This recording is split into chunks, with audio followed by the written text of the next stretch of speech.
Now the recording is turned. Okay, students.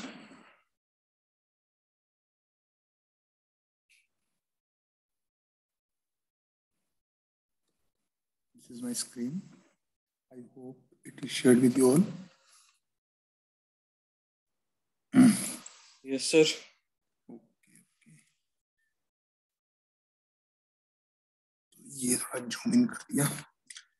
तो students last time हमने क्या किया है, फ्रेम कर रहे थे हम, ठीक है. Base reference frame, joint reference frame और टूल रेफरेंस फ्रेम, ठीक है. तीनों रेफरेंस फ्रेम्स क्लियर है आप पे? आपको तीनों रेफरेंस फ्रेम्स क्लियर है? Yes sir. ठीक है. तो रोबोट कॉन्फ़िगरेशंस ये हमने कर ली है, जॉइंट्स हमने कर लिए थे, रोबोट जॉइंट्स डिफरेंट टाइप से, ये एनाटॉमी भी हो चुकी है. जाते हैं थोड़ा सा इसको रिकैप कर लेते हैं. देखो रेवोल्यूट जॉइंट में क्या है, एक लिंक दूसरे के रिस्पेक्ट में क्या करेगा, रोटेट करेगा. ये आपको रोटेशन दिखाई गई है. With the help of two links here we have a joint which is revolute joint. ठीक है. तो ये जो लिंक है ये रोटेट करता है with respect to this fixed link. ठीक है, अबाउट दिस जॉइंट. ठीक है. तो जॉइंट को हमने क्या देनी है, एक्चुएशन देना है, और with the help of that actuation ये जो हमारा लिंक है, सेकंड लिंक, ये रिस्पेक्ट में फर्स्ट लिंक के रोटेट करता है.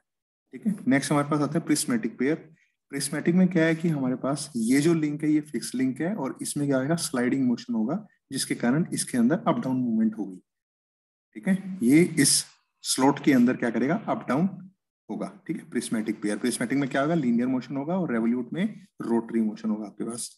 सिलेंड्रिकल पेयर में क्या होता है, देखो आपका ये जो है, ये जो आपका ये लिंक हो गया आपका फिक्स, और ये आपका अप डाउन मूवमेंट भी कर सकता है और रोटेट भी कर सकता है, इसलिए हम इसको बोलते हैं सिलेंड्रिकल पेयर. ठीक है. एक हाइट होगी हमारे पास, इसके अंदर हम हाइट अचीव कर सकते हैं, और दूसरा हम रोटेशन या ओरिएंटेशन हम अचीव कर सकते हैं. नेक्स्ट हमारे पास आता है प्लेनर जॉइंट. प्लेनर में हमारे पास क्या है, ये देखो, एक एक्सिस के अबाउट इसकी रोटेशन है, दैट इज जेड एक्सिस. ठीक है. जेड एक्सिस के अबाउट ये जो हमारा लिंक है ये रोटेट करता है. ठीक है, ओवर दिस बेस. तो ये जो हमारा लिंक है ये फर्स्ट के रिस्पेक्ट में क्या करेगा, रोटेट करेगा about this axis of rotation. और साथ के साथ इसमें क्या हो सकती है, दो एक्सिस के अंदर इसके पास क्या होगा, लीनियर मोशन होगा. प्लेनर में याद रखना कि दो एक्सिस में इसमें क्या होगा, लीनियर मोशन होगा. इसको आप एक्स एक्सिस कह दीजिए, इसको वाई एक्सिस कह दीजिए, और एक एक्सिस के अबाउट इसमें क्या होगा, रोटेशन होगा. ठीक है. अब स्क्रू में क्या होता है, देखो स्क्रू में हमारे पास क्या है, ये देखो, one translatory and one rotary. तो आपका दो मोशन है, ट्रांसलेटरी और रोटरी. तो चाहे तो आप इसको रोटेट करके इसको ट्रांसवर्स कर लीजिए. ठीक है, अबाउट दिस लॉन्गिट्यूडिनल एक्सिस. तो ये क्या हो जाएगा, नीचे आपका स्लाइड होता होता नीचे आ जाएगा. ठीक है. तो इसके अंदर रोटरी मोशन भी है और ट्रांसलेटरी मोशन भी है. तो जहां पे आपको इस टाइप की रिक्वायरमेंट हो कि आपको अपनी कॉन्फ़िगरेशन के अंदर क्या चाहिए, एक ही लिंक के अंदर क्या चाहिए आपको, उसकी रोटेशन भी हो और साथ में साथ उसकी ट्रांसलेशन भी हो, तो वहां पे आप स्क्रू पेयर को यूज करते हैं. स्फेरिकल में क्या होता है, ये तीनों एक्सिस के अबाउट क्या कर सकता है, रोटेट कर सकता है. तो जहां पे आपको चाहिए कि मेरा लिंक जो है वो बेस के रिस्पेक्ट में तीनों डायरेक्शन के अबाउट रोटेट करे, वहां पे आप स्फेरिकल जॉइंट को लगाइए. ठीक है. ये हमारे पास जब हम स्कीमेटिक डायग्राम बनाते हैं तो उसके अंदर हम जॉइंट्स को ऐसे रिप्रेजेंट करते हैं, मैंने आपको बताया था. ठीक है. रीच एंड स्ट्रोक क्लियर है? हाँ जी, रीच एंड स्ट्रोक.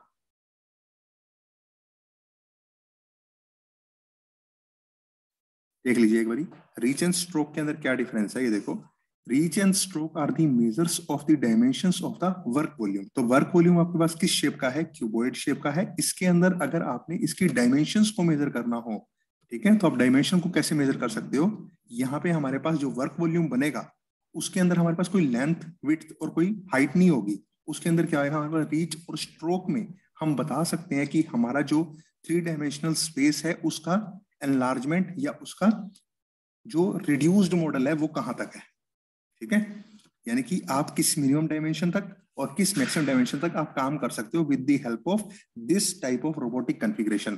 तो अगर आपको ये चाहिए कि 3D रीजन स्पेस मेरा किस टाइप का होगा, तो आप रीच और स्ट्रोक दो आपके पास पैरामीटर्स हैं। जैसे अगर आपने जो है, वैसे अगर मैथमेटिकली अगर आपने काम करना हो तो लेंथ, विड्थ और आपके पास हाइट होता है। ठीक है, अगर आपको 3D रीजन के अंदर काम करना है एक्स एक्सिस, वाई एक्सिस और जेड एक्सिस के अलोंग, तो आपके पास लेंथ, विड्थ और हाइट होता है। लेकिन अगर आपने रोबोटिक्स के लिए काम करना है तो रोबोटिक्स की लैंग्वेज में हम रीच और स्ट्रोक, हमारे पास दो पैरामीटर्स होते हैं, इनकी हेल्प से हम क्या कर सकते हैं, जो हमारा 3D रीजन स्पेस है उसकी डायमेंशंस को हम मेजर कर सकते हैं। ठीक है, अब ये रीच और स्ट्रोक जो है वो आपको दोनों डायरेक्शन में चाहिए, हॉरिजॉन्टल डायरेक्शन में भी और वर्टिकल डायरेक्शन के अंदर भी। The respective reach and stroke are given in the figure for a cartesian robot which has a cubical or parallelepiped work volume. ठीक है, तो यहाँ पे रीच और स्ट्रोक जो आपको डिफाइन किए गए हैं वो किसके लिए डिफाइन किए गए हैं, एक कार्टेशियन टाइप कॉन्फ़िगरेशन है आपके पास, जिसके अंदर क्या होता है, हमारा जो वर्क वॉल्यूम होता है वो किस टाइप का होता है, या तो वो क्यूबिकल शेप का होगा या हम उसको क्या बोल सकते हैं, पैरेललोपाइप्ड। ठीक है, रिलेशनशिप ये होता है reach always be greater than और इक्वल टू स्ट्रोक। ठीक है, तो आपने जो रीच और स्ट्रोक को आपने लेके चलना है, आपकी ये कंडीशन जो है वो सेटिस्फाई होनी चाहिए कि reach always be greater than और इक्वल टू स्ट्रोक।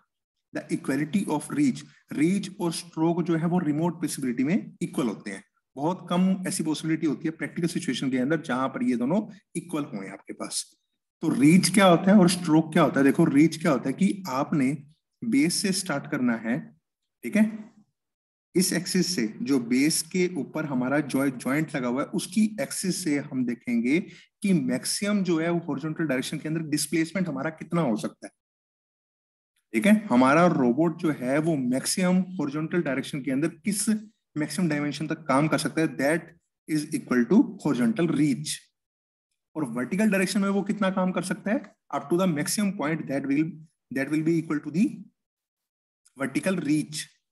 ठीक है, और हॉरिजॉन्टल स्ट्रोक में क्या आएगा कि आप मैक्सिमम टू मिनिमम, मिनिमम आप कहां पर काम करना शुरू करेंगे। ठीक है, अब अगर मैं इस रीजन में हूंगा, ठीक है, अगर इस 3D रीजन से हम बाहर आ जाते हैं तो वहां पर उस डायमेंशन, उस पर्टिकुलर पॉइंट, उस लोकेशन के लिए मैं काम नहीं कर सकता, चाहे कोई वेल्डिंग का काम हो, चाहे कोई पेंट ब्रशिंग का काम हो, चाहे कोई वो असेंबली का काम हो। अगर इस डायमेंशन से हम बाहर हैं तब हम क्या नहीं कर सकते, इस रोबोट से हम वो काम नहीं करवा सकते। ठीक है, तो हमारे पास दो पैरामीटर्स होंगे जिसकी हेल्प से हम ये पता लगा पाएंगे कि हमने किस डायमेंशन के लिए काम करना है, किस वर्क वॉल्यूम के लिए काम करना है। क्लियर है? हाँ जी, रीच और स्ट्रोक। Yes sir. ठीक है, और वर्क वॉल्यूम क्लियर है? ये तीन पैरामीटर्स आपने अच्छे से देख लेने हैं, वर्क वॉल्यूम और आपका हॉरिजॉन्टल स्ट्रोक या वर्टिकल स्ट्रोक, और हॉरिजॉन्टल रीच या फिर वर्टिकल रीच। ठीक है, इजी है, रोबोटिक्स बहुत इजी है, लेकिन बस ये है कि इसमें जो पीछे वाला लिंक है ना वो आपका मजबूत होना चाहिए।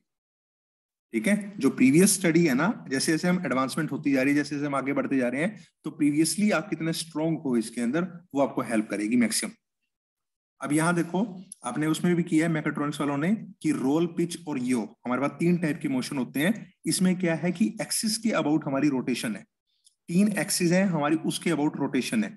यहाँ पे ओसिलेशन हो या रोटेशन हो, हम दोनों का मीनिंग सेम लेके चलेंगे। ठीक है, देखो अब रोटेशन क्या है, रोटेशन हो या हमारी ओसिलेशन हो, हम इसको सेम लेके चलेंगे। किस एक्सिस के अबाउट है, ट्रांसवर्स एक्सिस के अबाउट। ये देखो जो हमारा ये एंड इफेक्टर है, इसकी जो एक्सिस होगी उसको हम बोलेंगे लॉन्गिट्यूडिनल एक्सिस, और इसके परपेंडिकुलर जो भी एक्सिस होगी उसको हम क्या बोलेंगे, ट्रांसवर्स एक्सिस। ठीक है, तो ये क्या है, देखो अगर ये अपनी एक्सिस के अबाउट रोटेट कर रहा है तो इसको हम बोलते हैं इसका रोलिंग मोशन है इसके पास। ठीक है, ये हमारा जो एंड इफेक्टर है ये रोल कर सकता है। ठीक है, और अगर ये इस एक्सिस के अबाउट रोटेट कर रहा है या ओसिलेट कर रहा है, इसको हम क्या बोलेंगे, pitch.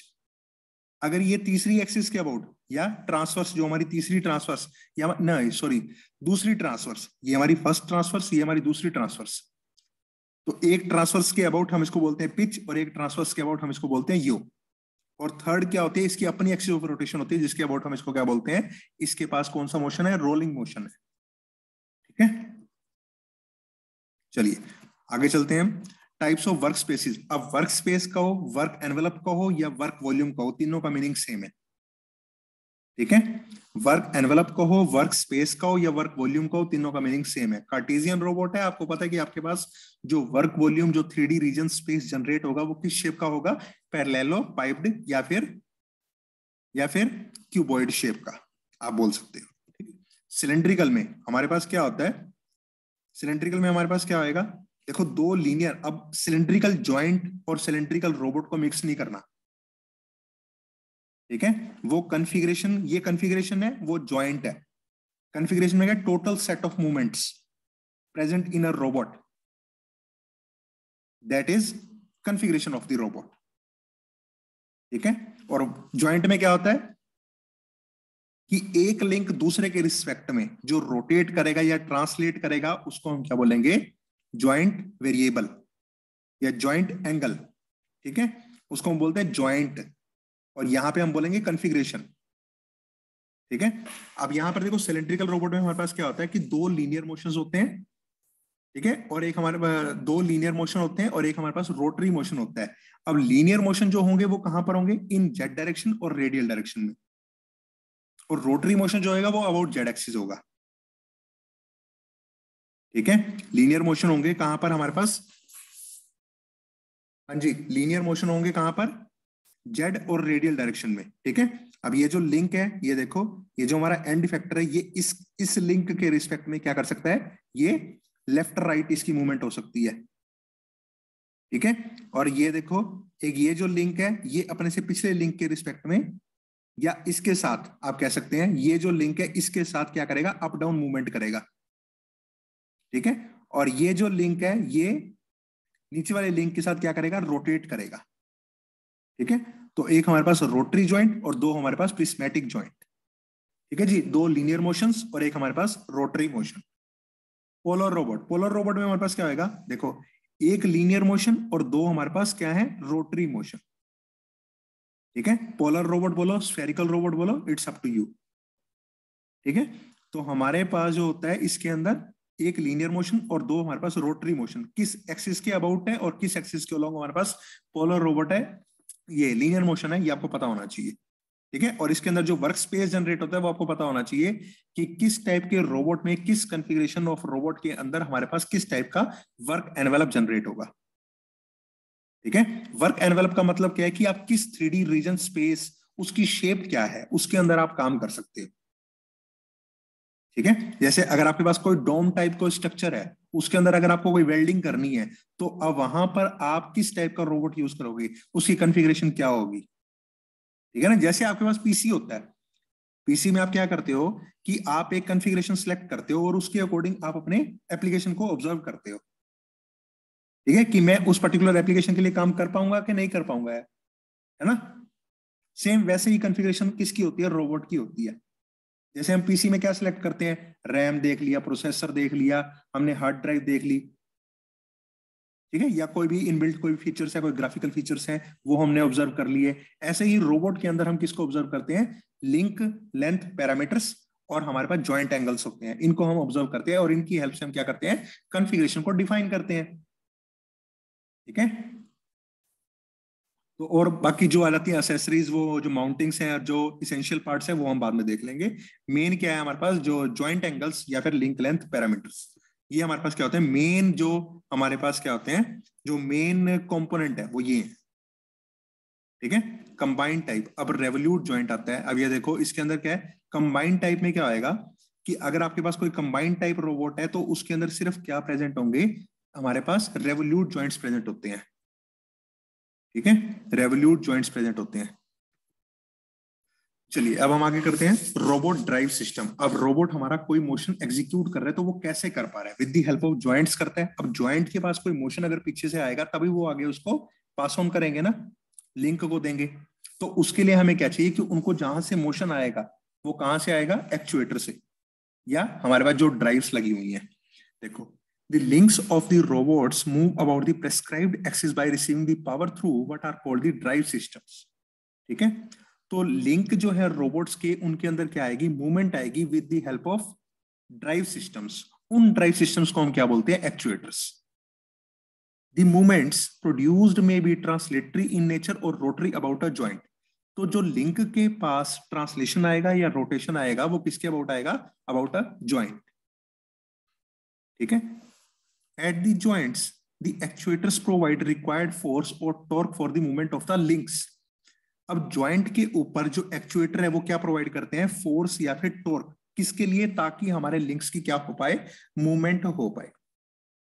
The movement of all the links combined together form the arm and or wrist motion। ठीक है, अब आपको क्या ऑब्जर्व करनी है कि आपका एंड इफेक्टर का मोशन कैसे हो रहा है। ठीक है, तो उसके लिए हमारे पास क्या है कि पूरी की पूरी जो आर्म है उसके अंदर मोशन किस टाइप से आ रहा है। ठीक है, the source of power for the actuator can be, आप देखो एक्चुएटर के लिए सोर्स ऑफ पावर क्या होगा, या तो कंप्रेस एयर होगी या प्रेशराइज फ्लूइड होगा या फिर इलेक्ट्रिसिटी होगा। उसके अकॉर्डिंग हम क्या करते हैं, अपने एक्चुएटर्स को हम डिफाइन करते हैं या अपने एक्चुएटर्स को हम क्लासिफाई करते हैं कि उनको पावर कैसे मिल रही है। ठीक है, तभी वो पावर का ट्रांसमिशन करेंगे ना। ठीक है, तो हम या तो उनको हाइड्रोलिकली ऑपरेट करेंगे या हम उनको न्यूमेटिकली ऑपरेट करेंगे या फिर हम उनको with the help of electricity operate करेंगे। ठीक है, तो अगर हमने हाइड्रोलिकली ऑपरेट किया तो हम प्रेशराइज फ्लूइड का यूज कर रहे हैं, अगर हमने उनको न्यूमेटिकली ऑपरेट किया तो वहां पर हम कंप्रेस एयर का यूज कर रहे हैं, और जहां पे हम इलेक्ट्रिक की बात कर रहे हैं, इलेक्ट्रिक एक्चुएटर्स की, वहां पे हम इलेक्ट्रिक करंट को यूज कर रहे हैं। ठीक है, अब ये देखो आगे, हाइड्रोलिक एक्चुएटर्स जो होते हैं वो रोटरी टाइप भी होते हैं और रेसिप्रोकेटिंग टाइप भी होते हैं। ठीक है, तो ये आगे क्या प्रोड्यूस करेंगे, ट्रांसलेशन प्रोड्यूस करेंगे जॉइंट के अंदर, और जो रोटरी टाइप होंगे वो क्या प्रोड्यूस करेंगे, रोटेशनल मोशन देंगे जॉइंट को। न्यूमेटिक में भी रोटरी और रेसिप्रोकेटिंग, रेसिप्रोकेटिंग जो होंगे वो ट्रांसलेशन, और जो रोटरी होंगे वो रोटेशन देंगे। इलेक्ट्रिक करंट, जो इलेक्ट्रिक करंट का यूज करते हैं, ठीक है, वो कौन कौन से हैं, सर्वो मोटर, स्टेपर मोटर और डायरेक्ट ड्राइव मोटर्स। ये क्या प्रोड्यूस करते हैं, रोटेशनल मूवमेंट प्रोड्यूस करते हैं। इन रोटेशनल मूवमेंट को, ठीक है, अब ये रोटेशनल मूवमेंट प्रोवाइड करते हैं किसको, किसको जी, हाँ जी, ये रोटेशनल मूवमेंट देंगे, किसको देंगे, सर जॉइंट्स को जहाँ पे रोटेशन देंगे। करा। ठीक है जी, और जहां पे आपको चाहिए कि मेरे लिंक को क्या मिल जाए, ट्रांसलेशन मिल जाए, तो वहां पे हम क्या लगा सकते हैं, कोई मैकेनिकल मैकेनिज्म लगा सकते हैं जिसकी हेल्प से हम क्या कर सकते हैं, जो हमारे पास रोटरी मोशन आ रहा है उसको हम ट्रांसलेशन के अंदर कन्वर्ट कर सकते हैं। ठीक है जी, क्लियर है, ये हमारे पास ड्राइव सिस्टम्स है। तो ये आपको बहुत हेल्प करेगी, जो मैंने अभी आपको थ्योरी बताई है, ये आपको बहुत हेल्प करेगी। किसके लिए हेल्प करेगी, जब आपके जॉइंट को रोटेशन चाहिए होगा या जब आपके जॉइंट को ट्रांसलेशन चाहिए होगा, वहां पे हम जो एक्चुएटर लगाएं वो कौन सा लगाएं। सिलेक्शन क्राइटेरिया जो होता है वो यहीं से डिफाइन होता है। अब हम आ जाते हैं बेटा रोबोट मोशन एनालिसिस। ठीक है, अब हमने क्या स्टडी कर लिया, अभी तक हमने काइनेमेटिक को देख लिया थोड़ा बहुत। काइनेमेटिक में क्या है कि हमारे पास क्या आ रहा है कि हमने फोर्स को एनालाइज नहीं किया, हमने सिर्फ किसको एनालाइज किया है कि जो लिंक के अंदर हमारे पास मोशन ट्रांसफर होगा वो कैसे ट्रांसफर होगा। ठीक है जी, अब हम बात करते हैं रोबोट मोशन एनालिसिस। देखो, इंडस्ट्रियल रोबोट को जब आप डिस्क्राइब कर रहे हो तो आपकी एनाटॉमी फर्स्ट आ जाती है चीज। अब एनाटॉमी के अंदर आपके जो मेन 3 मेजर सिस्टम आते हैं वो कौन कौन से आते हैं, mechanical manipulator, motion of the manipulator and understanding of the robot arm kinematics. ठीक है जी, जैसे आपने एक ह्यूमन स्ट्रक्चर को डिफाइन करना है तो आपके पास सिस्टम होते थे, cardiovascular system, nervous system, circulatory system, ऐसे हमारे पास क्या है, जब हमने रोबोट के मोशन को देखना है तो हमारे पास क्या होंगे, डिफरेंट सिस्टम्स हैं। अगर हम उनको क्लासिफाई करें on the basis of anatomy तो हमारे पास 3 मेजर सिस्टम निकल के आते हैं। वो कौन कौन से हैं, mechanical manipulator, motion of the manipulator और understanding of the robot arm kinematics. ठीक है, जब आप काइनेमेटिक्स की बात कर रहे हो तो वहां पे हम फोर्स को एनालाइज नहीं करेंगे, वहां पे हम सिर्फ किसको एनालाइज करेंगे, जो हमारे पास लिंक्स रखे हुए होंगे, लिंक के अंदर मोशन हमारे पास कैसे ट्रांसफर हो रहा है without without taking care of the force और any other kind of stimulus. चलिए आगे चलते हैं। अब मैकेनिकल मैनिपुलेटर, मैनिपुलेशन और रोबोट आर्म काइनेमेटिक्स ये क्या है। देखो, मैकेनिकल मैनिपुलेटर क्या होता है कि आपके पास क्या है, एक ओपन चेन ऑफ आर्टिकुलेशन है। ओपन चेन ऑफ आर्टिकुलेशन का मतलब क्या है कि आपके पास पीछे से कोई सिग्नल आया, आपने उसको ट्रांसफर किया और एट लास्ट आपने कोई मोशन प्रोड्यूस कर दिया। आपको नहीं पता कि वो मोशन ठीक है या नहीं है, बस आपने क्या किया, कुछ इनपुट दिया, कुछ आउटपुट आपको मिल गया, तो वो मेरे पास क्या बन जाता है, open chain of articulation. Articulation यहाँ पे जो वर्ड है वो आपको क्या बता रहा है कि आपके पास क्या है कि अंडरस्टैंडिंग है। कि अगर मैं इस टाइप का मोशन दूंगा तो मेरे को डिजायर्डनेस जो है मेरी वो मेरे को अचीव हो सकती है। तो वो किसके अंदर आ जाता है, ओपन चेन ऑफ आर्टिकुलेशन। यानी कि आपको पता है कि अगर मैं ये टाइप का इस टाइप का मोशन दूंगा तो मेरे को आउटपुट में ये मोशन मिलेगा, तो मेरी यहाँ पर ओपन चेन जो है वो यहाँ पर सुटेबल है। ठीक है, अब हमारे पास क्या है कि मैकेनिकल मैनिपुलेटर जो बनाया है वो हमने किस बेस पर बनाया है, ओपन चेन ऑफ आर्टिकुलेशन। इसके अंदर has many links that are connected by prismatic और revolute joints driven by actuators. अब हमारे पास क्या है कि ओपन चेन ऑफ आर्टिकुलेशन जो है उसके अंदर जितने भी लिंक्स हैं वो किससे कनेक्टेड है, प्रिस्मेटिक या फिर रेवोल्यूट जॉइंट से, जिनको हमने कैसे ड्राइव दी हुई है, with the help of actuators. The open chain has to have two free ends with the starting end being connected to the robot base, और जो अदर एंड है वहां पर क्या होता है हमारे पास टूल और एंड इफेक्टर होता है। किसके लिए होता है, ताकि हम अपने ऑब्जेक्ट को ग्रैब कर पाए या उसको पोजीशन कर पाए, या फिर कोई हमने अगर ऑपरेशन करना है या कोई वेल्डिंग ऑपरेशन है, कोई टर्निंग ऑपरेशन है, तो वो हम इससे करवा पाए। ठीक है जी, मैकेनिकल मैनिपुलेटर क्लियर है।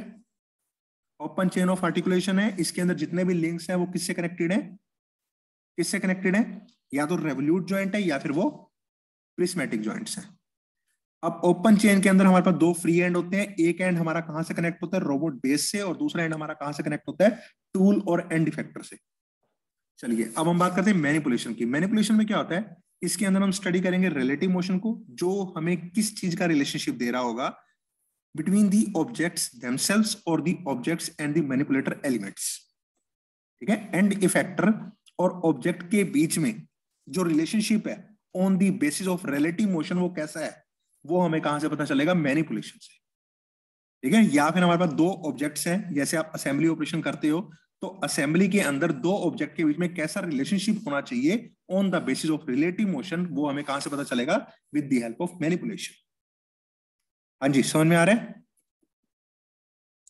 Yes sir. ठीक है ना। अब हम बात करते हैं रोबोट आर्म काइनेमेटिक्स। ये हमारा तीसरा, जैसे हमारे पास सिस्टम है एक ह्यूमन बॉडी के पास, वैसे ही रोबोट के पास एक सिस्टम है। तो उस रोबोट के सिस्टम के अंदर जो हमारा तीसरा पैरामीटर है वो क्या है, रोबोट आर्म काइनेमेटिक्स। इसके अंदर हमारे पास क्या है, देखो हम इसकी ज्योमेट्री को समझेंगे। कैसी ज्योमेट्री, जब वो मोशन के अंदर होगी, ज्योमेट्री को समझेंगे जब वो ज्योमेट्री मोशन के अंदर होगी, with reference to a robot coordinate system fixed to a frame. अब आपके पास क्या होएगा बेटा, आपके पास ज्वाइंट रेफरेंस सिस्टम था, बेस रेफरेंस सिस्टम था, और एक आपके पास तीसरा कौन सा सिस्टम था, टूल रेफरेंस सिस्टम। ठीक है, तो आपने रोबोट की ज्योमेट्री को अंडरस्टैंड कर रहा है कहां से, robot coordinate system fix to a frame. जो कहां से फिक्स है, एक फ्रेम से फिक्स है। जैसे हमारी एक आर्म होती है ना, अपर आर्म, फोर आर्म और हमारा हैंड होता है, ये तीनों जो कहां से कंट्रोल हो रहे हैं, बेस इनका कौन सा है, हमारी चेस्ट भी ले सकते हैं या हमारा शोल्डर ले सकते हैं। ठीक है, ऐसे ही रोबोट का जो बेस होगा वो क्या हो जाएगा, उसका जो फ्रेम है। ठीक है, जैसे हमारा फ्रेम क्या होएगा, जो हमारा ये है ना आगे वाला जो स्केलेटन है, ऐसे ही रोबोट का एक फ्रेम होता है, without the consideration of the forces और the movements causing the movements. ठीक है जी, अब हमने ना तो मूवमेंट को देखना, मूवमेंट मूवमेंट में क्या मिलता है, टर्निंग मूवमेंट, ना तो हमने कोई टॉर्क देखनी और ना ही हमें कोई फोर्स देखनी। जब हम किसको देख रहे हैं, मूवमेंट्स को देख रहे हैं, किसकी, लिंक्स की। यहां पे जो हम मोशन को एक्सप्रेस करेंगे वो हम किस पे करेंगे, किसमें करेंगे, as a function of time. ठीक है, as a function of time, जो मोशन को हम एक्सप्रेस करेंगे as a function of time हम एक्सप्रेस करेंगे। अगर हमारे पास डायरेक्ट काइनेमेटिक्स है, अगर हम डायरेक्ट काइनेमेटिक्स अप्रोच यूज कर रहे हैं, किसके लिए, ताकि हम रोबोट के मोशन को समझें with respect to the frame. ठीक है, with respect to the reference system attach to the frame. ठीक है, अगर हम वहां से समझ रहे हैं रोबोट की काइनेमेटिक्स, ठीक है, तो उसके लिए हमारे पास क्या है, एक डायरेक्ट काइनेमेटिक्स अप्रोच होती है। इसके अंदर हमारे पास क्या है, जो इनपुट होएगा वो क्या होएगा, ज्वाइंट एंगल वेक्टर्स और लिंक लेंथ पैरामीटर्स। ठीक है, देखो ये लिंक पैरामीटर्स और जो ये ज्वाइंट एंगल्स है, ये हमारे पास क्या हो जाते हैं, इनपुट हो जाते हैं। और बदले में हमें मिलेगा क्या, आउटपुट में हमें मिलेगा क्या, position and orientation of and effector. ठीक है, अगर आपको ये दो पैरामीटर्स जो हैं, ब्रॉडली ये दो पैरामीटर्स अगर आपको पता है, ज्वाइंट एंगल पता है और लिंक पैरामीटर पता है, इसकी हेल्प से आप क्या फाइंड आउट कर सकते हो, पोजीशन और ओरिएंटेशन किसकी, एंड इफेक्टर। ठीक है जी, आउटपुट में आपको ये मिल जाएगा। चलो जी, ये हो जाएगा हमारा ब्लॉक डायग्राम। आपको समझ में आ गया? ब्लॉक डायग्राम समझ में आ रहा है? अगर आप direct kinematic problem, direct kinematics को यूज करते हो अपनी प्रॉब्लम को सॉल्व करने के लिए, तो आपके पास नॉन पैरामीटर्स कौन से होंगे? जॉइंट एंगल और लिंक पैरामीटर। ठीक है, और इसकी हेल्प से आपको पता क्या लगाना होता है कि एंड इफेक्टर का जो टूल है वो किस पोजीशन के ऊपर जाकर लोकेट होगा। ठीक है, उसकी पोजीशन भी और उसकी ओरिएंटेशन भी। ठीक है, हाँ जी, ये डायरेक्ट काइनेमेटिक प्रॉब्लम, ये समझ में आ गया ब्लॉक डायग्राम? Yes sir. चलिए आगे हम चलते हैं। In certain situations it is possible to know the position and orientation. अब आपको क्या पता है, कई बार क्या होता है बेटा कि हमें पोजीशन और ओरिएंटेशन तो पता होता है, हमें पता होता है कि एंड इफेक्टर को इतने डिग्री रोटेट करना पड़ेगा और इस कोऑर्डिनेट के ऊपर उसको लोकेट होना पड़ेगा ताकि वो इस पर्टिकुलर एप्लीकेशन के लिए काम कर पाए। हमें ये पता होता है, ये हमारे पास क्या होता है, नॉन पैरामीटर्स होते हैं। लेकिन हमें क्या नहीं पता होता, हमें जॉइंट एंगल्स नहीं पता होते, हमें लिंक पैरामीटर्स नहीं पता होते। अगर हम रिवर्स चलते हैं तो इसको हम क्या बोलते हैं, इनवर्स काइनेमेटिक अप्रोच। देखो ये सेकंड आपके पास ब्लॉक डायग्राम है। हमें क्या पता है, पोजीशन एंड ओरिएंटेशन पता है, और मान सकते हैं कि हमें लिंक के पैरामीटर्स भी पता है। तो ये हमारे पास क्या है, इनपुट, और ये हमारे पास अप्रोच है। इस अप्रोच के अंदर अगर हम इन दोनों को डालें तो हमारे को आउटपुट में क्या मिल जाएगा, जॉइंट एंगल्स मिल जाते हैं। ठीक है, तो इनवर्स काइनेमेटिक में क्या है कि आपको जॉइंट एंगल निकालने होते हैं कि जॉइंट कितने डिग्री रोटेट करें कि एट लास्ट जो एंड इफेक्टर का मोशन है वो ऐसे कंट्रोल हो कि हम इस पर्टिकुलर पोजीशन और ओरिएंटेशन के ऊपर आ जाए। ठीक है, हाँ जी। तो डायरेक्ट काइनेमेटिक्स और इनवर्स काइनेमेटिक्स, किसी को कोई डाउट, किसी को कोई डिफिकल्टी? No sir. समझ में आ रहा है ना? Yes sir. हम आराम से चलेंगे, पता क्या है, हमारे पास टाइम सफिशिएंट है। लेकिन अगर आप जल्दबाजी करोगे इसके अंदर तो कुछ भी हमें समझ में नहीं आएगा ढंग से, और फिर हम आगे को जो लिंक करना है ना पीछे वाले के साथ, वो हम बना नहीं पाएंगे। लिंकेज हमारी जो होगी वो स्ट्रोंग नहीं होगी। ठीक है, तो इसके अंदर थोड़ा सा टाइम लग सकता है, लेकिन ये है कि आपको एट लास्ट जो होगा वो इंटरेस्टफुल आएगा, full up to the maximum. ये देखो ट्रांसफॉर्मेशन, ट्रांसफॉर्मेशन की बात करते हैं। देखो ट्रांसफॉर्मेशन हम क्यों कर रहे हैं, ट्रांसफॉर्मेशन हम क्यों करते हैं, ये देखो। To describe the position and orientation of the tool with respect to the base frame, it is necessary to know and formulate the body attached coordinate frame along the joint axis for each links in the manipulator chain of the robot. ये देखो इसके अंदर क्या है कि अगर आपको position और ओरिएंटेशन बतानी है किसकी, टूल की, कहां से, with respect to the base frame. ठीक है, with respect to the base frame, तो इसके लिए आपको क्या पता होना चाहिए, आपको फॉर्मुलेशन आनी चाहिए किसकी, बॉडी अटैच्ड कोऑर्डिनेट फ्रेम जो है along the joint axis for each links in the manipulator chain of the robot. तो आपको पता होना चाहिए कि ये जो बॉडी अटैच्ड कोऑर्डिनेट फ्रेम है, अगर मैं यहां से किसी पोजीशन को देख रहा हूं, ठीक है, और एक मैं कहां से देख रहा हूं, बेस से किसी पोजीशन को देख रहा हूं, एंड इफेक्टर की लास्ट पोजीशन में बता रहा हूं, एंड इफेक्टर की लास्ट पोजीशन और लास्ट ओरिएंटेशन, ताकि वो एक पर्टिकुलर लोकेशन के ऊपर आ गया। अगर मेरे को उसको देखना है कहां से, बेस से, और मेरे को उसका जो पता होता है ना, जो मेरे पास उसका एड्रेस होता है, वो कहां से होता है, ज्वाइंट रेफरेंस सिस्टम से होता है। अगर मेरे को बेस से पता लगाना है तो मेरे को क्या यूज करनी पड़ती है, ट्रांसफॉर्मेशन। ठीक है जी, तो ट्रांसफॉर्मेशन जो मैट्रिक्स होगी, ठीक है, समझ में आ रहा है? जैसे सपोज करो किसी का एड्रेस राजपुरा के अंदर है, ठीक है, राजपुरा के अंदर किसी का एड्रेस आपको गगन चौक से पता है, लेकिन आपको चितकारा यूनिवर्सिटी से पता लगाना हो कि उसका एड्रेस कहां पर है, तो उसके लिए हमारे को किस चीज की जरूरत होती है, ट्रांसफॉर्मेशन की। ठीक है, the relation between the body attached frame with the base frame of reference is described by the transformation matrix। ठीक है, ये ट्रांसफॉर्मेशन मैट्रिक्स आपको क्या बताती है कि कितने घर छोड़ के, कितनी गलियां छोड़ के, या कितने, समझ रहे हो, तीन पैरामीटर ले लो कोई भी, कितनी गलियां किस कॉलोनी और किस चौराहे पे, आप मान लो कि ये अगर मेरे को पता लग जाए तो मैं क्या बता सकता हूं, बता सकता हूं कि वो चितकारा यूनिवर्सिटी से कितनी दूर है। आपको क्या पता है, किसी का एड्रेस पता है आपको गगन चौक से, और आपको उसका एड्रेस पता लगाना है कहां से, चितकारा यूनिवर्सिटी से, क्योंकि चितकारा यूनिवर्सिटी क्या हो जाएगा, हमारा सबका बेस। अगर आपको चितकारा यूनिवर्सिटी से किसी का एड्रेस पता चल जाए तो हम उसको इजिली लोकेट कर सकते हैं ऑन गूगल मैप। ठीक है, तो उसके लिए हमारे पास किस चीज की जरूरत है, ट्रांसफॉर्मेशन मैट्रिक्स की। ट्रांसफॉर्मेशन जो होगी वो हमारे पास डिफरेंट ये कंपोनेंट होंगे इसके, ये देखो, the transformation is represented by the following component transformation. अब ट्रांसफॉर्मेशन के आगे फर्दर हमने सब डिवीजन कर दी, ठीक है। अब ये हमारे पास क्या है, डिफरेंट हमारे पास जो ब्रांचेस आएंगी इसकी, कि हमें रोटेशन मैट्रिक्स पता हो, हमें ट्रांसलेशन वेक्टर पता हो या पोजीशन वेक्टर पता हो, हमें पर्सपेक्टिव ट्रांसफॉर्मेशन बताओ, हमें स्केलिंग और स्ट्रेचिंग फैक्टर पता हो। हमें अगर ये चार चीजें पता है, इसकी हेल्प से हम क्या कर सकते हैं, किसी की भी पोजीशन लोकेट कर सकते हैं कि वो चित्कारा ऋषि से कहां रहता है। ठीक है, हमें क्या चाहिए, हमें ट्रांसफॉर्मेशन चाहिए, और ट्रांसफॉर्मेशन के लिए हमें ये चार पैरामीटर चाहिए।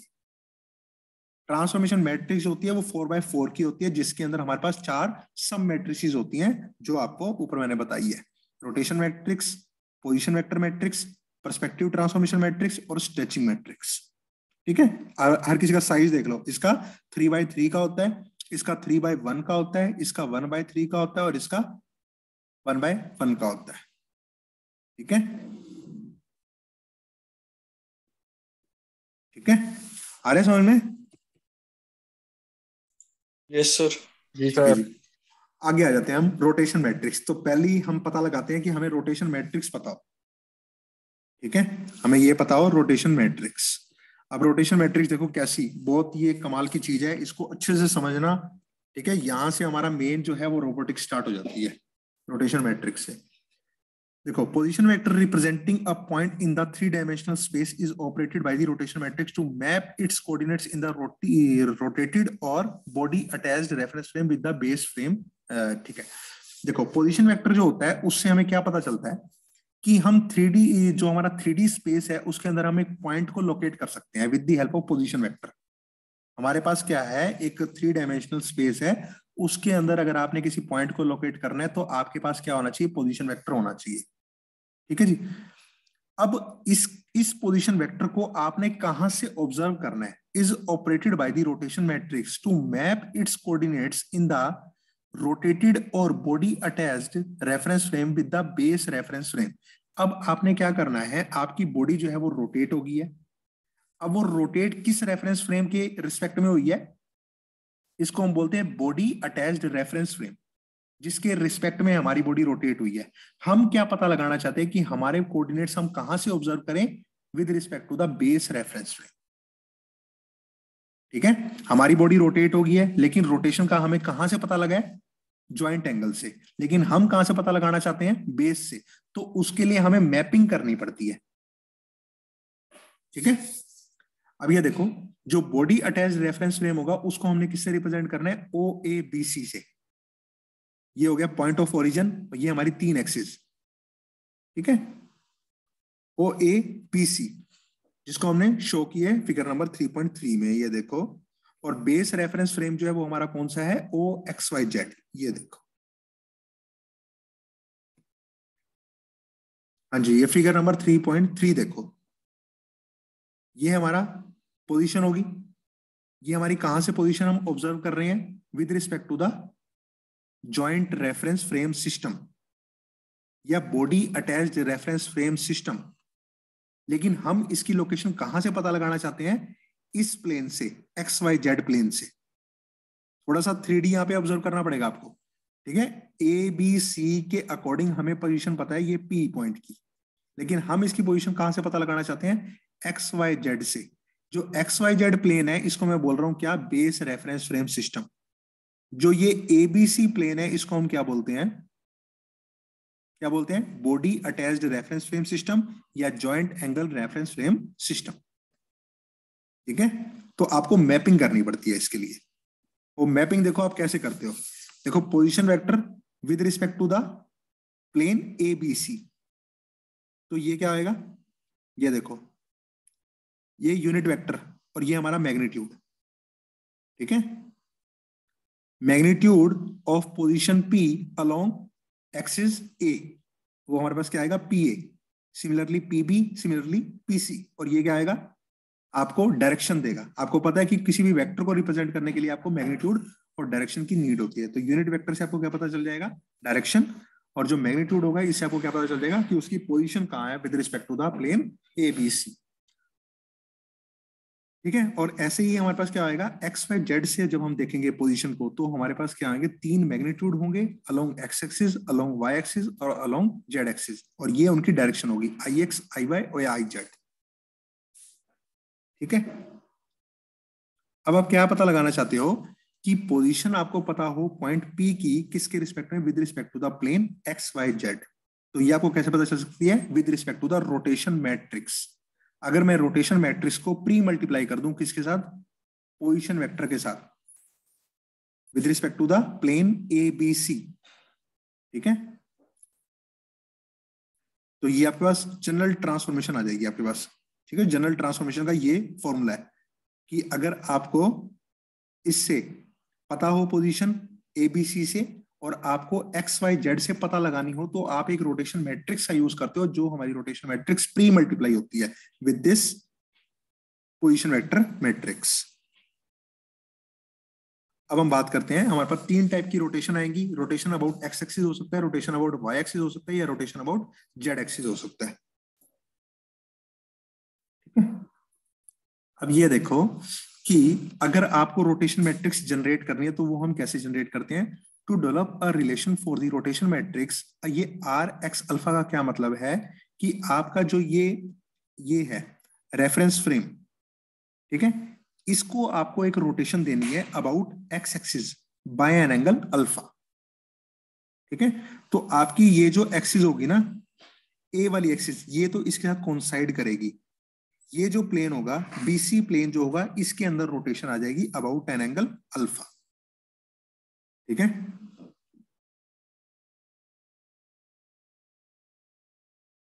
ये देखो अब हम क्या यहां से कर रहे हैं, फिगर 3.4B पे चलते हैं। ये देखो 3.4B, इसके अंदर देखो अगर हम पोजीशन देख रहे हैं किस एक्सिस के अलोंग, एक्स एक्सिस के अलोंग, ठीक है, पॉइंट की, तो उसके अंदर जो हमारी ये वाली एक्सिस थी, एक्सिस A प्लेन ABC की, ये तो इसके साथ कोइंसाइड करगी। तो जो इसका मैग्नीट्यूड हमें इस एक्सिस से दिखाई दे रहा था, एक्सिस A से, वही सेम मैग्नीट्यूड हमें कहां से दिखाई देगा, एक्सिस X से। ठीक है, तो पूरी की पूरी हमें ऑब्जेक्ट दिखाई देगा, यानी कि 1।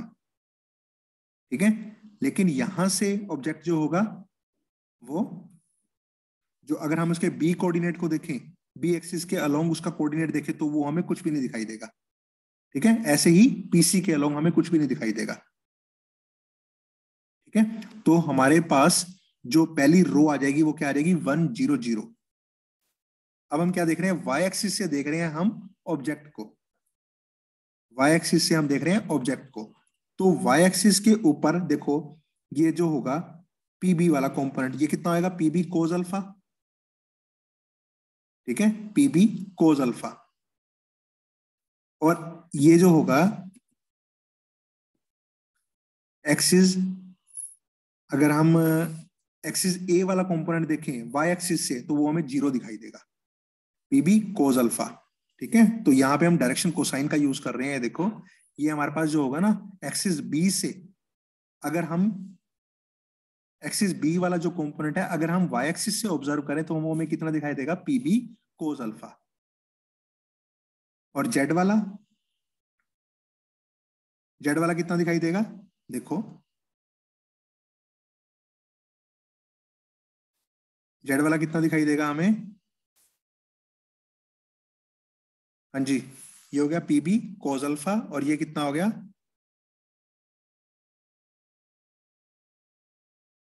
जो हमें इससे दिखाई देगा PC वाला कंपोनेंट वाई एक्सिस से, वो हमें कितना दिखाई देगा, माइनस साइन अल्फा।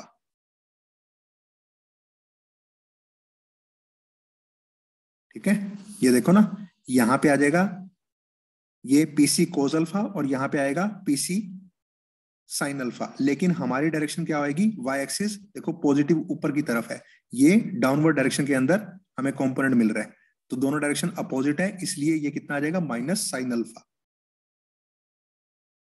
इसी तरीके से अब जब हम देखेंगे पोजीशन वेक्टर को किस कहाँ से, जेड एक्सिस से। तो जो हमारे पास ये होगा कंपोनेंट ए एक्सिस के अबाउट, वो कितना आएगा 0। और जो जेड एक्सिस के अबाउट बनेगा इसका कंपोनेंट, वो कितना बनेगा पीबी साइन अल्फा। और जो इसका बनेगा वो कितना बनेगा पीसी कोज अल्फा। ठीक है, फिर हमने इसको ऐसे मैट्रिक्स की फॉर्म में रिप्रेजेंट कर देना है, P X P Y P Z, और यहाँ पे हमारा P A P B P C, ये हमारे पास रोटेशन मैट्रिक्स आ जाएगी। यानी कि जो पोजीशन आपको यहां से ऑब्जर्व होगी, अगर आपको एक्स वाई जेड प्लेन से ऑब्जर्व करनी हुई, तो वो आप कैसे कर सकते हो, with the help of rotation matrix. और वो रोटेशन मैट्रिक्स आपके पास प्री मल्टीप्लीकेशन में होगी। ठीक है, हाँ जी, समझ में आया ये? हाँ जी स्टूडेंट्स, ये समझ लो अच्छे से, रोटेशन मैट्रिक्स। सिमिलरली आपको रोटेशन अबाउट वाई एक्सिस आएगा, सिमिलरली आपको रोटेशन अबाउट जेड एक्सिस आएगा। समझ में आ रहा है ये रोटेशन मैट्रिक्स? Yes sir. तो देखो फिर रोटेशन अबाउट वाई एक्सिस बनाओ।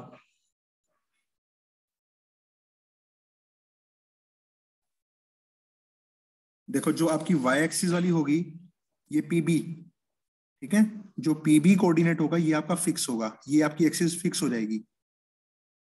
ठीक है, और ये जो हमारे पास सी ए प्लेन होगा ये रोटेट कर जाएगा विद एन एंगल बीटा। ठीक है, तो इसकी रोटेशन मैट्रिक्स क्या बनेगी, जब आप एक्स एक्सिस से देखोगे, हाँ जी, एक्स एक्सिस से देखोगे तो क्या आएगा, P A cos beta, PB वाला कंपोनेंट नहीं दिखाई देगा, और ये जो आएगा आपके पास कितना आ जाएगा, पीसी साइन बीटा। ठीक है, एक्स एक्सिस से जब आप ऑब्जर्व कर रहे हो पोजीशन को।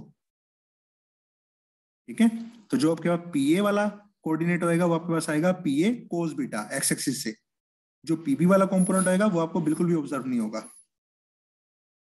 ठीक है, और जो पीसी वाला कंपोनेंट आएगा वो आएगा पीसी साइन बीटा। ठीक है, पी वाई, अगर आप वाई एक्सिस से देख रहे हो तो जो हमारे पास ये कंपोनेंट आएगा ए एक्सिस के अबाउट कंपोनेंट जो आएगा वो आएगा 0, आपको बिल्कुल भी ऑब्जर्व नहीं होगा। जो पीबी वाला कंपोनेंट आएगा वो पूरे का पूरा आपको ऑब्जर्व होगा। ठीक है, क्योंकि वो देखो उसके ऊपर लाई कर गया ना, जो हमारी एक्सिस बी है वो वाई के ऊपर लाई कर रही है, कौन साइड कर रही है। ठीक है, तो पीबी वाला जो कंपोनेंट आएगा वो कंप्लीटली आपको ऑब्जर्व होगा, जो पीसी वाला कंपोनेंट आएगा वो बिल्कुल भी ऑब्जर्व नहीं होगा आपको। ठीक है, that's why 0 is taken over here. जो अगर आप ये देखो जेड एक्सिस के अबाउट देखो, तो जो ये ए वाला कंपोनेंट होएगा, पी ए वाला कंपोनेंट, ये कितना आएगा, हाँ जी, ये कोस बीटा और ये साइन बीटा, तो माइनस में साइन बीटा। हाँ जी, ठीक है, माइनस साइन बीटा। पीबी वाला जो कंपोनेंट होएगा ये आपको ऑब्जर्व नहीं होगा, क्योंकि ये इसके साथ कोइंसाइड कर गया। और जो ये पीसी वाला कंपोनेंट होएगा ये आपको कितना ऑब्जर्व होएगा, पीसी कोस बीटा। तो आपके पास एट लास्ट ये रोटेशन मैट्रिक्स आ जाएगी। ये रोटेशन मैट्रिक्स आपको लर्न करनी है, और इसकी जो डेरिवेशन है या इसकी जो एक्सप्लेनेशन है वो मैंने आपको कर दी है। ठीक है, तो अगर आपको A B C coordinate frame से आपको पता है किसी की पोजीशन, और अगर आपको X Y Z coordinate frame से निकालनी हो, तो आप रोटेशन मैट्रिक्स को प्री मल्टीप्लाई करते हैं।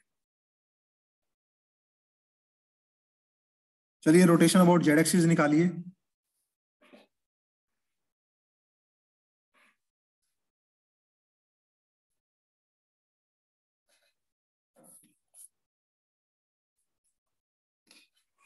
हाँ जी, कैलकुलेट करिए बेटा रोटेशन अबाउट जेड एक्सिस।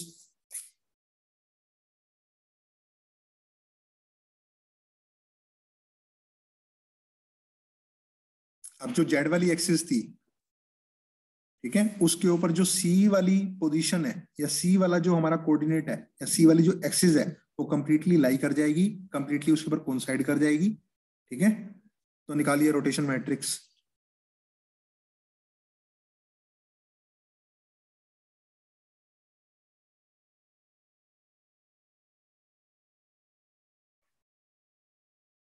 हाँ जी, क्या आएगी बेटा,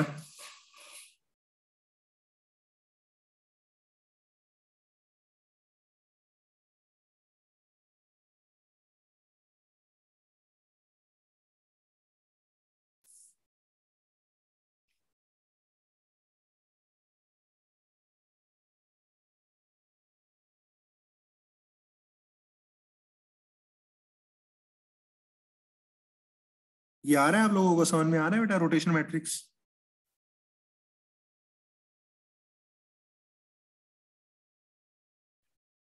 जी sir.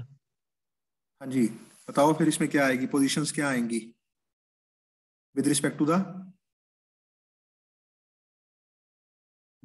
The X Y Z. आपके पास कोऑर्डिनेट फ्रेम है और आपको ए बी सी प्लेन की रोटेशन दे रखी है अबाउट जेड एक्सिस। तो जब आप जेड एक्सिस से देख रहे हो तो आपको जो पीसी वाला कंपोनेंट है ये आपको कंप्लीटली विजिबल होगा।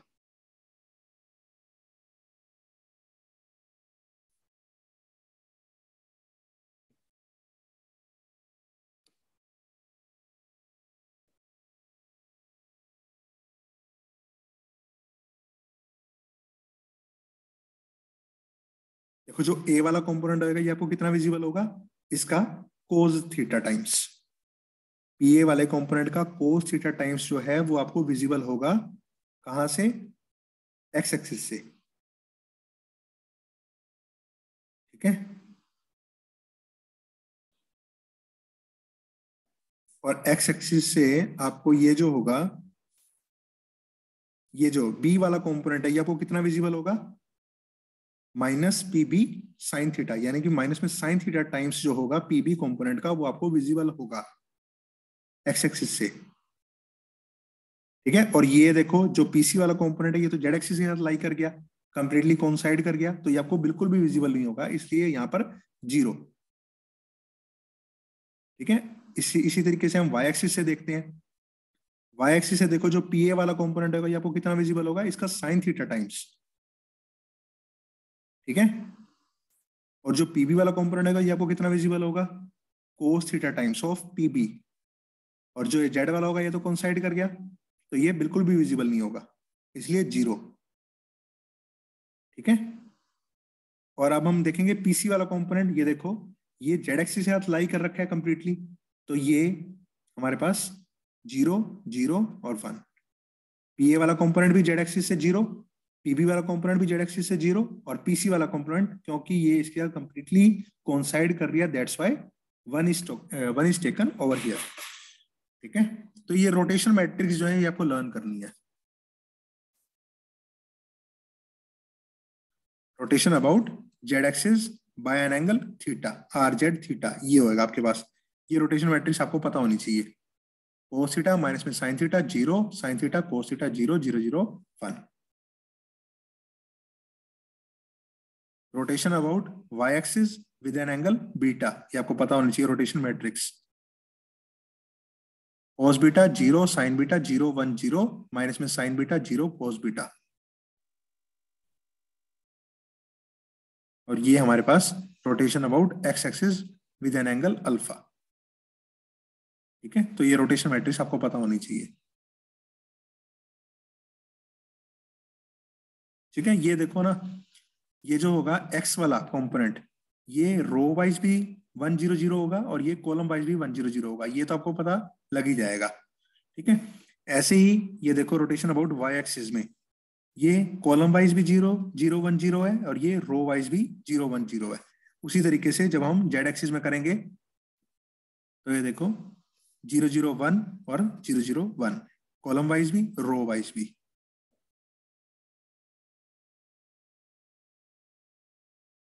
ठीक है, ये ज्योमेट्रिक इंटरप्रिटेशन रोटेशन मैट्रिक्स, ये हमें कोऑर्डिनेट पता होंगे 1 0 0। ठीक है, पोजीशन पी के about this reference frame A B C, हमें पोजीशन पता है 1 0 0। इसके लिए अगर हमें रोटेशन मैट्रिक्स चाहिए हो, जब हमारी रोटेशन कैसी हो, rotation about X axis by an angle alpha हो, तो उस केस में रोटेशन मैट्रिक्स हमारे पास ये आएगी। ठीक है, rotation about Y axis with an angle beta, तो उस केस में हमारे पास रोटेशन मैट्रिक्स ये आएगी। और पोजीशन जो होएगी पॉइंट पी की about reference frame A B C, वो हमारे पास क्या आएगी 0 1 0।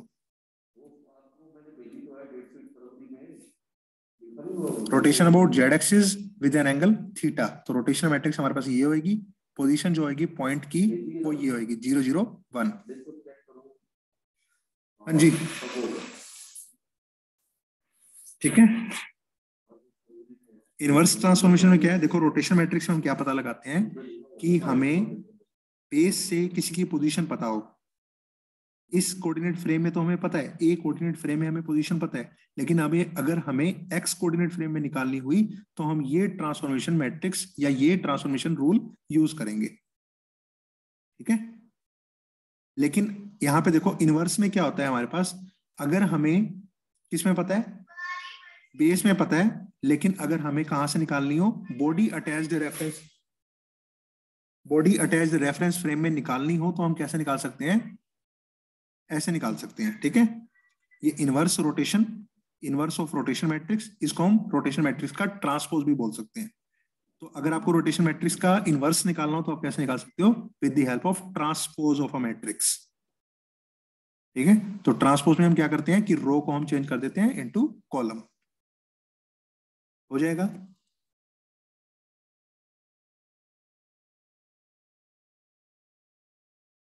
कंपोजिट रोटेशन मैट्रिक्स, हाँ जी क्लियर है बेटा अभी तक? Yes yes sir. Sir. Yes sir. ठीक है। अब यहां देखो बेटा, कंपोजिट रोटेशन मैट्रिक्स में क्या है कि आपको है ना नंबर ऑफ रोटेशंस दी हुई हैं। जैसे कि पहली बार आपने रोटेट किया एक्स एक्सिस के अबाउट, देन आपने जेड एक्सिस के अबाउट, फिर आपने वाई एक्सिस के अबाउट रोटेट कर दिया। तो एट लास्ट जो हमारी पोजीशन और ओरिएंटेशन होगी किसकी, टूल की, with respect to the base, वो हमारा कहां पे लोकेट होगा, वो हम कहां से पता लगा सकते हैं, with the help of composite rotation matrix. ठीक है। तो इसके अंदर जो हमें रूल याद रखना है, वो रूल कैसे याद रखना है कि फर्स्ट थिंग क्या है कि आपने एक्स एक्सिस के अबाउट रोटेट किया। ठीक है। अगर आपने एक्स एक्सिस के अबाउट रोटेट किया बाय एन एंगल अल्फा, तो वो हमारी कहां आ जाती है सबसे पहले। उसके बाद फिर आपने रोटेट किया एंगल थीटा के, तो एंगल थीटा से रोटेट किया अबाउट जेड एक्सिस के, तो वो प्री मल्टीप्लाई होगी। ठीक है। फिर आपने वाई एक्सिस के अबाउट रोटेट किया विद एन एंगल बीटा, तो वो और उससे आगे आ जाएगी। ठीक है। तो ये आपको याद रखना है, क्योंकि इसके अंदर आपको पता है कि जो मल्टीप्लिकेशन होता है वो कॉम्यूटेटिव नहीं होता है ना। मल्टीप्लिकेशन जो है मैट्रिसेस का वो कॉम्यूटेटिव नहीं होता, that's why we have to take care of this multiplication in case of matrices. ठीक है। अब यहां पे हमारे पास क्या है कि जो हमारे पास दोनों रेफरेंस फ्रेम है वो फिक्स है, एक जो है वो दूसरे के रिस्पेक्ट में रोटेट ही नहीं कर सकता। तो वहां पे हमारे पास जो रोटेशन मैट्रिक्स बनती है वो क्या बनती है, एक आइडेंटिटी मैट्रिक्स बनती है। ठीक है। अगर एक फ्रेम दूसरे के रिस्पेक्ट में कोई रोटेशन ही नहीं दे सकता, तो वहां पे हमारे पास जो आइडेंटिटी मैट्रिक्स बनेगी वो क्या, जो रोटेशन मैट्रिक्स बनेगी वो क्या बनेगी, एक आइडेंटिटी मैट्रिक्स बनती है, और हम इसको नो रोटेशन मैट्रिक्स के नाम से भी जानते हैं। ठीक है जी, ये हो जाएगा।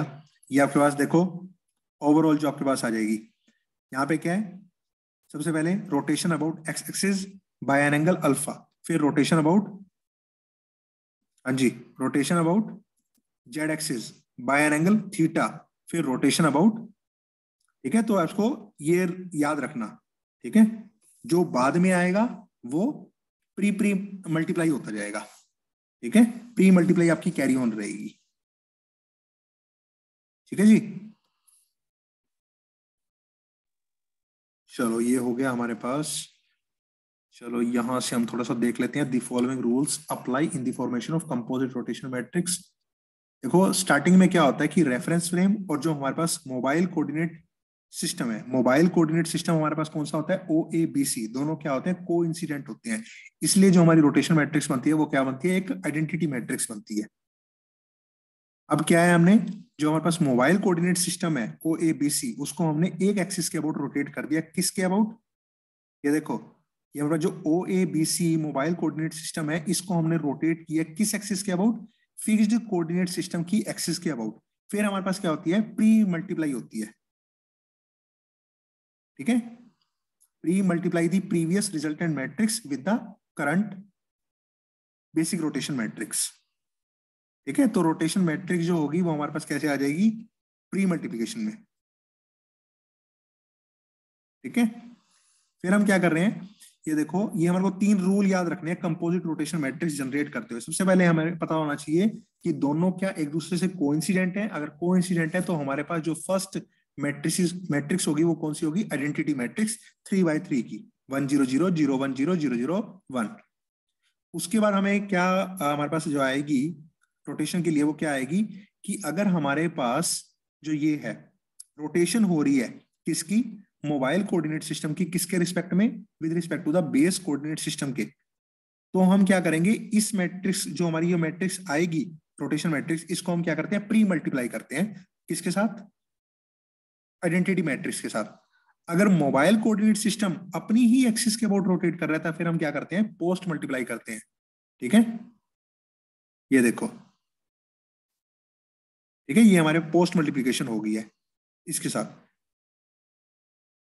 ठीक है, फिर ओ एक्सिस के अबाउट, फिर हमारे आगे पोस्ट मल्टीप्लीकेशन, फिर हमारी कैरी ऑन रहती है। ठीक है, ये समझ में आया।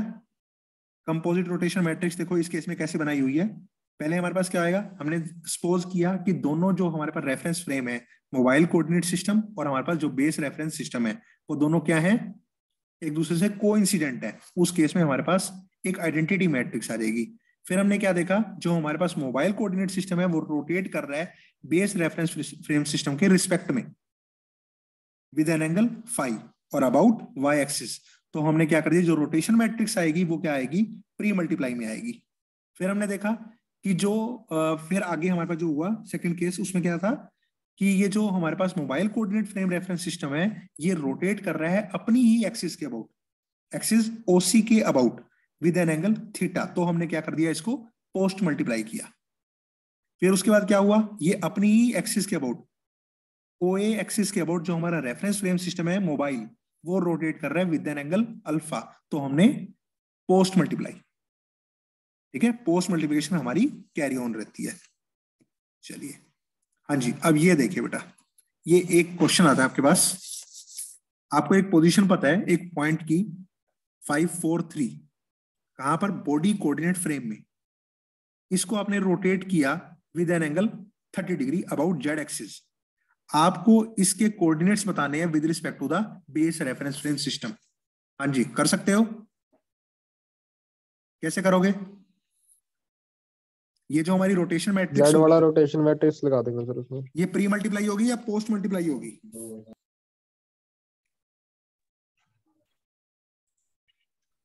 हाँ जी, ये प्री मल्टीप्लाई होगी या पोस्ट मल्टीप्लाई होगी, कौन सा रूल सर याद ये आ रहा प्री है, मल्टीप्लाई होनी चाहिए। एक्स इक्वल टू आर ए। हाँ बिल्कुल ठीक है बेटा, प्री मल्टीप्लाई होगी, रूल कौन सा लगेगा, ये देखो, एक्स इक्वल टू आर ए। समझ में आ रहा है, एक्स इक्वल टू आर ए। आपको एक्स रेफरेंस फ्रेम सिस्टम में चाहिए इसकी पोजीशन, और आपको पता किसके रिस्पेक्ट में है, with respect to the A reference frame system आपको पता है। तो आप कैसे निकाल सकते हो, X equal to R A, ये आपके पास ट्रांसफॉर्मेशन रूल आपको पता होना चाहिए। अगर आपको एक्स में पता हो और आपको ए में निकालनी हो, तो आप कैसे करोगे, inverse of the rotation matrix.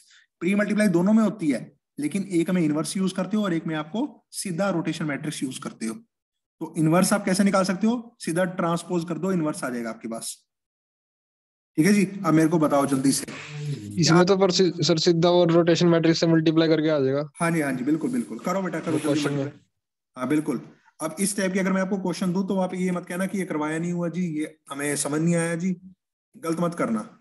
ठीक है, अगर आपको रोबोटिक्स की थ्योरी समझ में आती है, तो आप देखना बहुत प्रोग्रामिंग पे बहुत जल्दी अपनी कमांड बना लोगे, प्रोग्रामिंग भी कर लोगे आप, फिर इंस्ट्रक्शंस भी दे लोगे आप, फिर आपके अकॉर्डिंग रोबोट काम भी करेगा। लेकिन अगर यहीं पे कंफ्यूजन है, तो फिर यहीं पे ही उसको सॉर्ट आउट कर लो कि ट्रांसफॉर्मेशन हमने कहाँ यूज करनी है, रोटेशन मैट्रिक्स हमने कहाँ यूज करनी है, और हमारे पास जो वो है, ये ये जो ट्रांसफॉर्मेशन रूल्स हैं, ये आपको याद होने चाहिए। ठीक है जी, बनाओ अब जी, क्या बन रही है,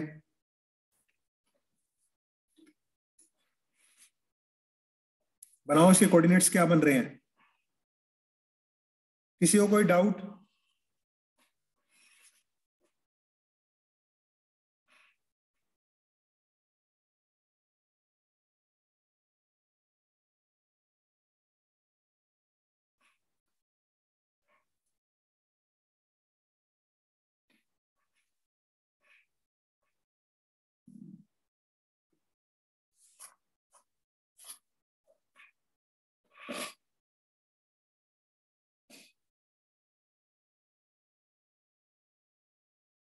ये मैं कल करवाऊंगा आपको, डेनाविट हार्टनबर्ग।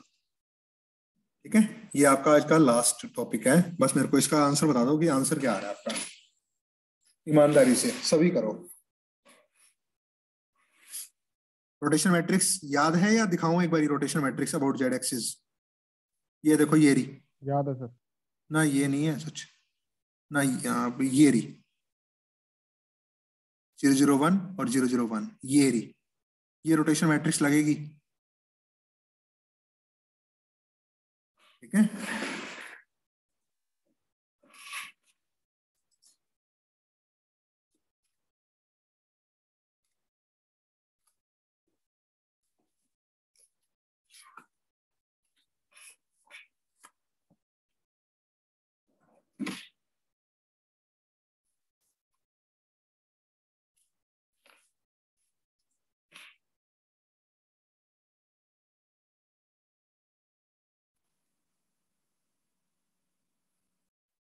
अगम अगम 869। Yes sir. अगम आप मेरे को बताओ बेटा, मैं थोड़ा सा ना आपसे क्वेश्चंस भी पूछता चलूंगा ताकि हम उसको रिव्यू करते चलें, जो हमने अभी तक पढ़ लिया ना वो हमारे माइंड के अंदर भी रहे वो चीज। आप मेरे को बताओ बेटा, रोबोट के अंदर जो इनपुट पैरामीटर्स हैं वो कौन कौन से हैं? सर रेफरेंस प्लेन्स होती हैं। नहीं बेटे, इनपुट पैरामीटर्स पूछ रहा हूं मैं। आपने इनपुट अभी पैरामीटर। आपने अभी दो अप्रोच देखी है रोबोट को एनालाइज करने के लिए। आपने दो अप्रोच देखी है अभी, एक तो डायरेक्ट काइनेमेटिक अप्रोच और दूसरी इनवर्स काइनेमेटिक अप्रोच। उसके अंदर हमने आपको एक ब्लॉक डायग्राम दिखाए हैं, याद करो। इनपुट क्या है, आउटपुट क्या है। इनपुट में आपके पास क्या था, अगर डायरेक्ट काइनेमेटिक हो या चाहे इनवर्स काइनेमेटिक हो, इनपुट में आपके पास क्या होगा, जॉइंट एंगल या फिर लिंक लेंथ पैरामीटर्स। ठीक है जी। और आउटपुट में आपके पास क्या होता है, पोजीशन और ओरिएंटेशन किसकी, एंड इफेक्टर की। ठीक है जी, याद रहेगा। Yes sir. चलिए, अब मेरे को बताओ, नेक्स्ट क्वेश्चन है जसमीत। Yes sir. हाँ जी बेटा, आप मेरे को बताओ बेटा कि ये जो हमारे पास हम डायरेक्ट काइनेमेटिक के अंदर क्या कर रहे हैं और इनवर्स काइनेमेटिक में हम क्या कर रहे हैं।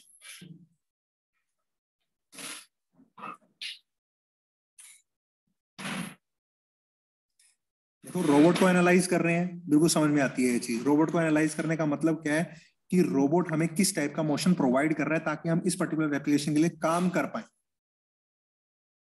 ठीक है, तो डायरेक्ट काइनेमेटिक्स के अंदर हम क्या कर रहे हैं, बताओ जल्दी से, कि हमें क्या चीज नोन है, हम क्या चीज फाइंड आउट करना चाहते हैं, हम ऐसा क्यों कर रहे हैं। डायरेक्ट काइनेमेटिक में आपको क्या समझ में आ रहा है?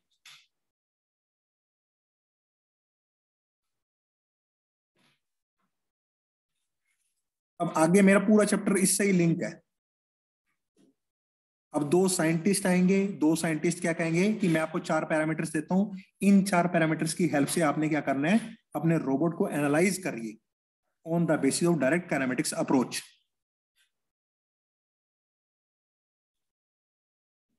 ठीक है, फिर जैकोबियन जी आएंगे, फिर ऐसे ऐसे हमारे साइंटिस्ट आते जाएंगे, वो सब अपने अपने वो बताएंगे कि आप रोबोट को कैसे एनालाइज कर सकते हैं। कुछ बताएंगे डिस्प्लेसमेंट के टर्म में, कुछ बताएंगे पोजीशन के टर्म में, कुछ बताएंगे वेलोसिटी और एक्सेलरेशन के टर्म में, क्योंकि अभी यहाँ पे हम फोर्स की तो बात कर ही नहीं रहे, काइनेमेटिक्स चल रहा है। ठीक है ना, तो ध्यान से सुनो जो मैं आपको समझा रहा हूं, मैं बड़े आराम से चल रहा हूं, प्यार से, ताकि आपको समझ में आए, क्लैरिटी हो, और ताकि हम जब पाइथन प्रोग्रामिंग करें तो हमारे को इजीनेस हो उसके अंदर। 15 13 और 3 आ रहा है। पॉइंट भी है सर वैसे तो साथ में। बेटा, जो आपके पास मैट्रिक्स आएगी वो 3x3 की आएगी या 3x1 की आएगी, पहले मेरे को ये बताओ आप। 3/1 की आएगी सर। 3/1 की आएगी।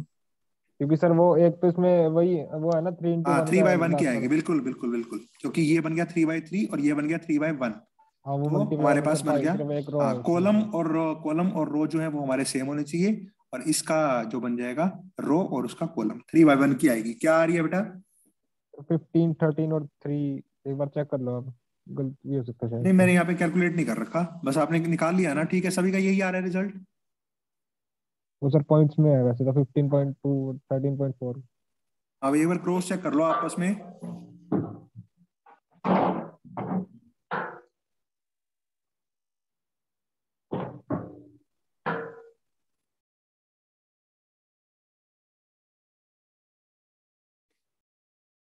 अटेंडेंस में ले रहा हूँ आपकी 13 जनवरी होगी।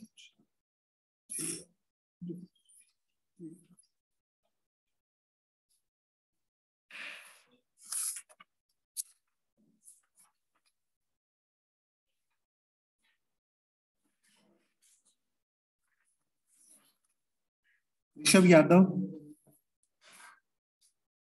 Present sir. ठीक है। Rajan Kaushik, present sir. Present sir. ठीक है ठीक है ठीक है।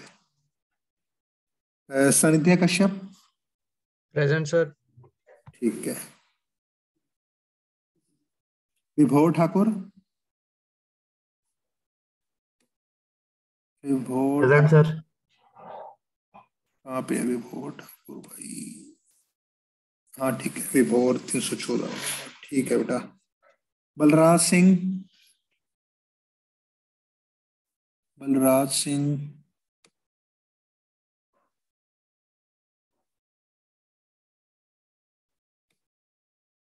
बलराज सिंह प्रेजेंट है क्या?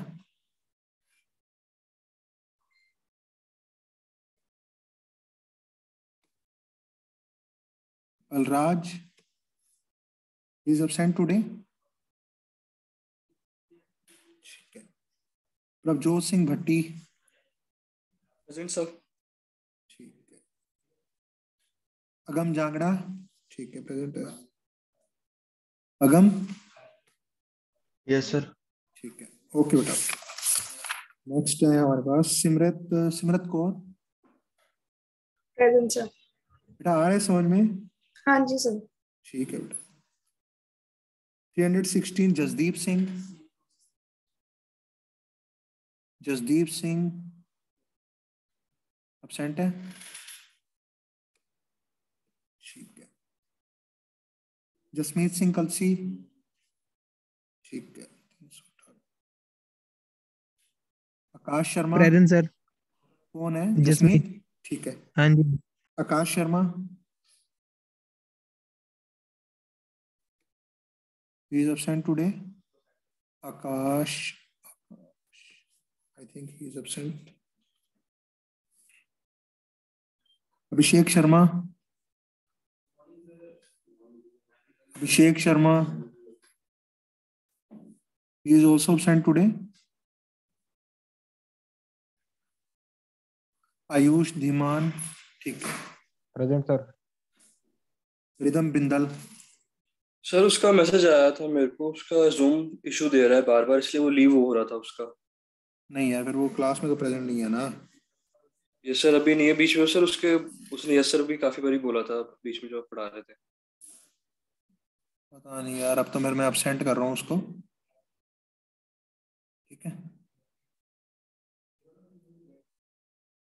चलो वो मेरे से फोन पे बात कर लेगा, ठीक है। ठीक है सर, मैं उसको एक बार मैसेज कर दूंगा। हाँ वो मेरे से फोन पे बात कर लेंगे। चलिए ठीक है बेटा, फिर आज यहीं करें फिर क्लास खत्म।